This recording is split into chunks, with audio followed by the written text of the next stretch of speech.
Talk Franchise. Parole de franchiseur.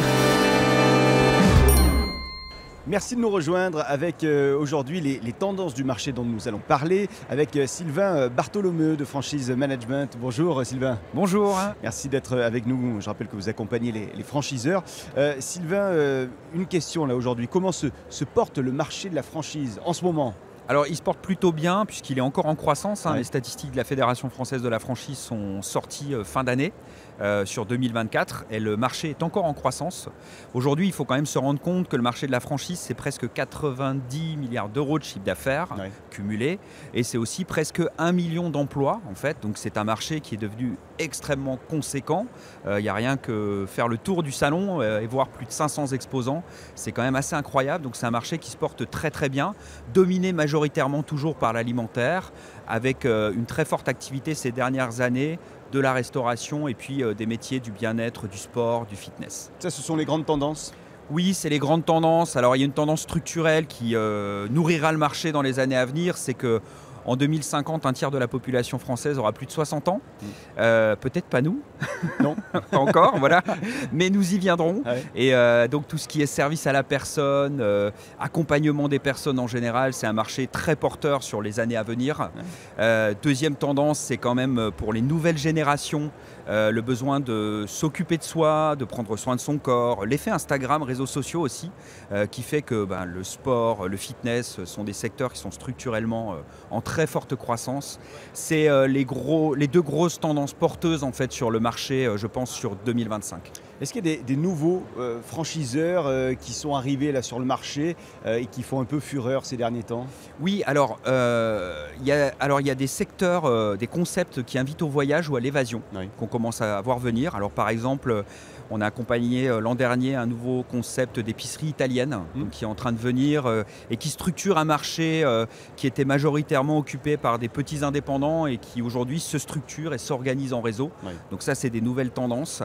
Il y a des secteurs d'activité qu'on ne soupçonne pas et qui ne sont pas présents sur le salon parce qu'elles ne ciblent pas ce public-là. Par exemple, les marchés du paramédical et du médical qui sont en train de se structurer très fortement en fait, sous forme de franchise. Et puis après, il y a une vraie tendance de fond, c'est les grands succursalistes qui viennent à la franchise et qui vont recourir à la franchise pour mieux gérer leur parc ou pour se développer.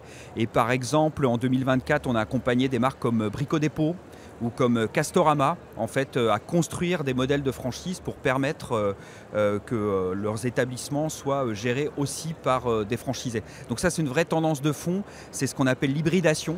C'est des réseaux qui ne sont plus uniquement succursalistes et intégrés, mais qui vont aussi recourir à de la franchise pour mettre de l'agilité en fait, dans leur organisation et dans leur modèle. Qu'est-ce que vous accompagnez quand vous accompagnez une structure qui veut tendre vers le modèle de franchise? Qu'est-ce que vous regardez en premier dans cette structure? Alors, il y a plusieurs choses qu'on va regarder. La première chose, évidemment, c'est le concept et le modèle économique, ça va de soi. Mais encore une fois, on peut l'optimiser, on peut l'améliorer pour le rendre franchisable. Donc ça, c'est un sujet important, mais c'est un sujet avec des objectifs à atteindre pour permettre à un franchisé de bien gagner sa vie. Moi, j'accorde énormément d'attention, et mes équipes accordent énormément d'attention sur l'humain. La posture et la capacité du dirigeant à devenir franchiseur et à demain être capable de manager une communauté de 50, 80, 100 entrepreneurs indépendants. Il faut être un bon manager et un bon leader pour incarner une marque, pour attirer des gens et leur donner envie d'investir chez soi, mais aussi pour en faire des réussites durables. Et ça, c'est vraiment important. Sur le marché de la franchise, on peut encore trouver, de moins en moins, mais on peut encore trouver des étoiles filantes, des petits concepts qui se développent, qui attirent quelques candidats et puis malheureusement qui disparaissent. Ça fait quand même des désastres économiques qui ne sont pas appréciables. Donc moi, je suis très vigilant sur les intentions du dirigeant et la capacité du dirigeant ou des équipes dirigeantes à l'origine du concept de vouloir construire quelque chose de durable dans le temps. Il ne faut jamais oublier que la réussite du franchiseur, elle repose sur celle de ses franchisés. Si les franchisés sont heureux, le franchiseur est heureux et c'est pas l'inverse. Voilà. C'est sur cette belle phrase qu'on va terminer. Sylvain Bartholomeu de Franchise Management. Merci infiniment d'être venu bonne journée. sur ce plateau. Merci à vous. Le Talk Franchise. Parole de franchiseur.